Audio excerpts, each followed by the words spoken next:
Hello guys, welcome back to Shiva vibes. అసలు ఏంటో భయ్య, ఈ మధ్య కొరటాల శివ గారి టైమింగే బాగాలేదనిపిస్తుంది. అందరికీ తెలిసింది కదా, రీసెంట్ గా అయితే ఆయన మీద కేసు ఒకటి పడింది. అదే శ్రీమంతుడు కేసు. శ్రీమంతుడు స్టోరీ అనేది ఆయన దొంగలించారు. శరత్ కుమార్ అనే రైటర్ ది ఆ కథ అనేది. సో ఆయన నవల్లో రాసుకుంటే దాన్ని యాజ్ ఇట్ ఈస్ కాపీ కొట్టారనేసి ఇప్పుడు ప్రచారం జరుగుతుంది. సో రీసెంట్ గా అయితే ఆ ఒరిజినల్ రైటర్ ఎవరైతే ఉన్నారో శరత్ కుమార్, అతనైతే చెప్పింది ఏంటంటే భయ్య, యాజ్ ఇట్ ఈస్ గా scene to scene as it is గా దింపేశాడు. శ్రీమంతుడులో అయితే ఒకటి డిఫరెంట్ ఉంది. అందులో చూసుకుంటే అది ఏంటంటే ఒక్క నేమ్ మాత్రమే.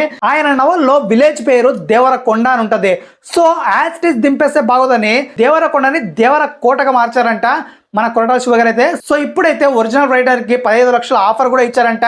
సో ఈ 15 లక్షలు తీసుకుని దీన్ని ఇంతటితో ఆపేయండి, ఈ కేసుని క్లోజ్ చేయండి అని. బట్ ఆయన అయితే అస్సలు ఒప్పుకోలేదంట. నాకు ఓనర్షిప్పే కావాలని పంతం పట్టుకొని కూర్చున్నారు. ఈయనతో పాటు ఇంకా కొందరి మీద కూడా కేసు వేశారంట. అది ఎవరి మీద తెలుసా? షాక్ అయిపోతారు భయ్య. మహేష్ బాబు గారి మీద అండ్ మైత్రి మూవీ మేకర్ ఎవరైతే ఉన్నారో నవీన్, ఆయన మీద అయితే ఇప్పుడు కేసు వేశారంట.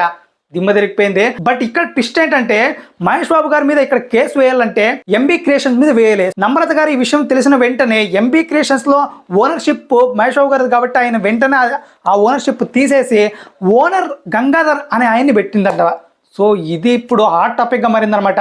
సో ఆయన ఇది కూడా కంప్లైంట్ చేయడం జరిగింది అండ్ ఇది కూడా స్పష్టంతో క్లియర్ కట్గా చెప్పడం జరిగింది.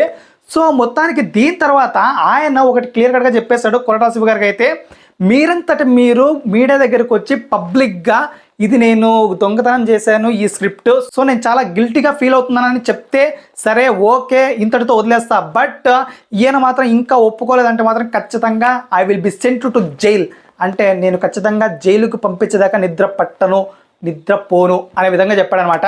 సో మొత్తానికైతే చాలా క్రిటికల్గా ఉంది స్టేజ్ అయితే. బట్ దీంతో పాటు ఇప్పుడు దేవరా సినిమా కూడా క్రిటికల్ స్టేజ్లోకి వెళ్ళిపోయింది. సో ఎప్పుడో షూటింగ్ అయిపోయింది, ఇంకా అయిపోతుంది 1 మంత్లో అనుకున్న సినిమా ఇప్పుడు ఆగిపోయి కూర్చుంది అనమాట.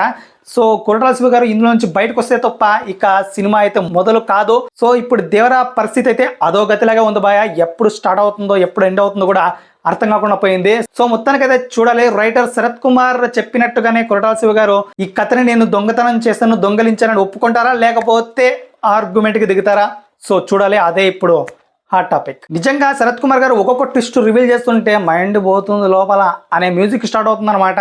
అసలు మెయిన్గా మన నమ్రత గారు మరీ తెలివి మరీ మితిమీరిపోతుందని చెప్పాలి. అసలు ఎంబీ క్రియేషన్స్ ఓనర్ మన మహేష్ బాబు అయితే వెంటనే ఓనర్షిప్ని మార్చేసిందంటే మేడం అంతే. సో మీరేమనుకుంటున్నారు గైస్ ఈ కేసుపై? తప్పకుండా మీ ఒపీనియన్ అయితే మన కామెంట్ రూల్ తెలియచేయండి. And please subscribe to Shiva vibes.